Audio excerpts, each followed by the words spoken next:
ನ್ಯೂಸ್ಗೆ ಸ್ವಾಗತ. ಇದು ವೀರಶೈವ ಲಿಂಗಾಯತರ ಧ್ವನಿ.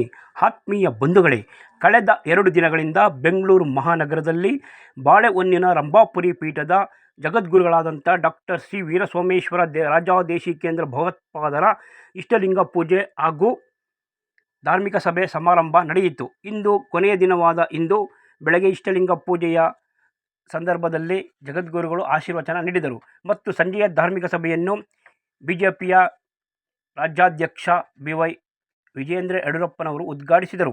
ಈ ಕಾರ್ಯಕ್ರಮದಲ್ಲಿ ಶ್ರೀಮದ್ ವೀರಶೈವ ಸದ್ಬೋಧನಾ ಸಂಸ್ಥೆಯ ಅಧ್ಯಕ್ಷರಾದಂತಹ ಬೀರೂರು ಶಿವಸ್ವಾಮಿಯವರ ಕುಟುಂಬ ಹೊರತಂದಿರುವ ಬಾಳಿಗೆ ಬೆಳಕು ಎಂಬ ಕೃತಿಯನ್ನು ರಂಭಾಪುರಿ ಶ್ರೀಗಳು ಬಿಡುಗಡೆ ಮಾಡಿದರು.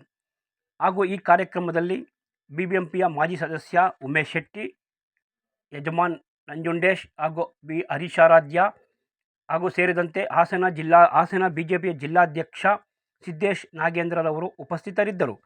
ಇದೇ ಕಾರ್ಯಕ್ರಮದಲ್ಲಿ ಯಡಿಯೂರು ಮಠದ ಶ್ರೀಗಳು, ಚಿಕ್ಕಕಲ್ಲಬಾಳು ಮಠದ ಶ್ರೀಗಳು, ರಾಜಾಪುರದ ಶ್ರೀಗಳು ಹಾಗೂ ನಾಗಲಾಪುರ ಮಠದ ಶ್ರೀಗಳು ಸೇರಿದಂತೆ ಅನೇಕ ಹರಗುರು ಚರಮೂರ್ತಿಗಳು ಈ ಕಾರ್ಯಕ್ರಮದಲ್ಲಿ ಭಾಗವಹಿಸಿದ್ದರು. ಇಂದು ಬೆಳಗ್ಗೆ ವೇದಾಂತ ಭೂಷಣ ಆದಂತಹ ಚೆನ್ನಬಸವರಾಧ್ಯರವರಿಗೆ ಗುರುರಕ್ಷೆ ನೀಡಲಾಯಿತು. ಈ ಒಂದು ಕಾರ್ಯಕ್ರಮ ಇಂದಿಗೆ ಮುಕ್ತಾಯವಾಯಿತು. ಈ ಕಾರ್ಯಕ್ರಮದಲ್ಲಿ ಪತ್ರಕರ್ತರಾದಂಥ ಪ್ರಶಾಂತ್ ರಿಪ್ಪನ್ಪೇಟೆಯವರು ಉಪನ್ಯಾಸ ಮಾಡಿದರು. ಈ ಒಂದು ಕಾರ್ಯಕ್ರಮವನ್ನು ಯಶಸ್ವಿಯಾಗಲು ಬೀರೂರು ಶಿವಸ್ವಾಮಿಯವರ ತಂಡ ಹಗಲಿರುಳು 3 ದಿನಗಳ ಕಾಲ ಶ್ರಮಿಸಿ ಇಷ್ಟಲಿಂಗ ಪೂಜೆ ಹಾಗೂ ಮಹಾಧರ್ಮ ಸಭೆಯ ಕಾರ್ಯಕ್ರಮವನ್ನು ಯಶಸ್ವಿಗೊಳಿಸಿದ್ದಕ್ಕಾಗಿ ರಂಭಾಪುರಿ ಮಠದ ಶ್ರೀಗಳು ಇವರನ್ನು ಅಭಿನಂದಿಸಿ ಸನ್ಮಾನಿಸಿದರು. ನಮಸ್ಕಾರ ಬಂಧುಗಳೇ.